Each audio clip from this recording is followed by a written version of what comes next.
প্ৰায় বিৰোধী শূন্য বুলি ক'লেও বেয়া নহ'ব। অসমৰ আচলতে যিখন চৰকাৰ চলি আছে, অসমত যিখন চৰকাৰ চলি আছে, সেই বিজেপি চৰকাৰ আচলতে প্ৰায় বিৰোধী শূন্য বুলি ক'লেও বেয়া নহ'ব। কাৰণ বিৰোধী নামতহে আছে, একো কাম নাই। আৰু বিজেপি চৰকাৰখনক অসমৰ সকলো মানুহে আচলতে ভাল পায়। ভাল নাপালেনো দ্বিতীয়বাৰৰ বাবে আকৌ বিজেপি চৰকাৰখনকে আনেনে? কিন্তু প্ৰকৃততে আপোনালোকে এটা কথা চাওক যে প্ৰকৃততে বিজেপি চৰকাৰখনে আচলতে অসমত উন্নয়ন কৰিছেনে নাই? আচলতে গুৱাহাটী নিচিনা মহানগৰত ভাৰ্টিকেল গাৰ্ডেনৰ আচলতে কি প্ৰয়োজন আছে? যিটো কাম মানে কৰিব নালাগে আচলতে সেইখিনি কাম কৰিছে। এতিয়াও গাঁৱত বহুতো ৰাস্তা পদূলি আছে, এতিয়াও আচলতে এনেকুৱা ৰাস্তা পদূলি আছে য'ত নেকি গাঁৱত এতিয়াও ভালকৈ উন্নয়ন হোৱা নাই, মানে 100% এতিয়াও গাঁৱত উন্নয়ন হোৱা নাই। আমাৰ ঘৰৰ ওচৰতে আচলতে বহুকেইটা আচলতে ৰাস্তা আছে যিকেইটা নেকি ল'ৰা ছোৱালী স্কুল যাবলৈ বহুত অসুবিধাৰ সৃষ্টি হয়, এতিয়াও কিন্তু উন্নয়ন হোৱা নাই। আৰু যোৱা আচলতে আপোনাৰ কিছুদিনৰ পৰা এখন বিশেষ ফটো আপোনাৰ মানে ভাইৰেল হৈ আছে। সেইখন ফটো হ'ল যে গুৱাহাটীৰ ওচৰে আচলতে এটা অঞ্চলত ৰাস্তা পদূলি ইমানেই বেয়া যে মানুহে আচলতে ৰোগীক দাংকোলা দি নিবলগীয়া হৈছে।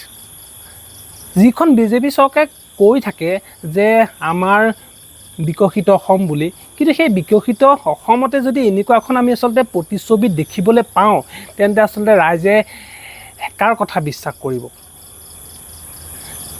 গুৱাহাটীৰ নিচিনা এখন মহানগৰত আচলতে ভাৰ্টিকেল গাৰ্ডেনৰ কি প্ৰয়োজন?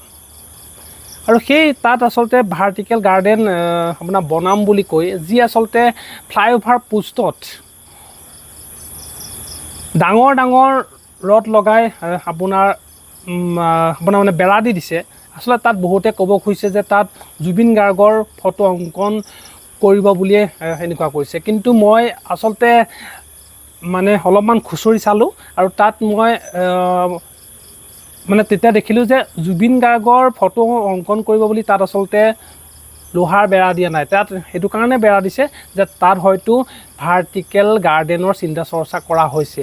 কিন্তু গুৱাহাটী মহানগৰীত য'ত নেকি আপোনালোকে আচলতে গছ ৰুব লাগে, তাত আকৌ ভাৰ্টিকেল গাৰ্ডেনৰ নামত ইমান লাখ লাখ টকা খৰচ কিয় কৰিব লাগে?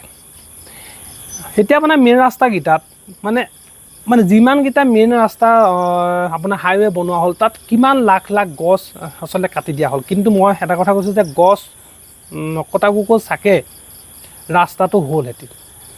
আচলতে এইটো নকৰিলে কিন্তু আমি সেইটো কৰা আচলতে আমাৰ এইটো মানে হেৰিয়াটো নপৰে, অধিকাৰটো নপৰে। কাৰণ আপুনি যদি মানে কথা কয় তেন্তে হয়তো আপোনাকো জেলত সোমাই থ'ব পাৰে। মই কিন্তু এইখন চৰকাৰক এটাই অনুৰোধ কৰিম যে গুৱাহাটীত আচলতে ভাৰ্টিকেল গাৰ্ডেনৰ প্ৰয়োজন নাই। তাত আচলতে যিসমূহ পাহাৰীয়া অঞ্চল আছে সেইসমূহ আপোনালোকে কেতিয়াও দখল কৰিবলৈ নিদিব। তাত যেনেকৈ আচলতে গছ গছনি আছে এনেকৈ থাকিবলৈ দিয়ক। তাত কোনো বেলেগকৈ মানুহক বসতি কৰিবলৈ নিদিব।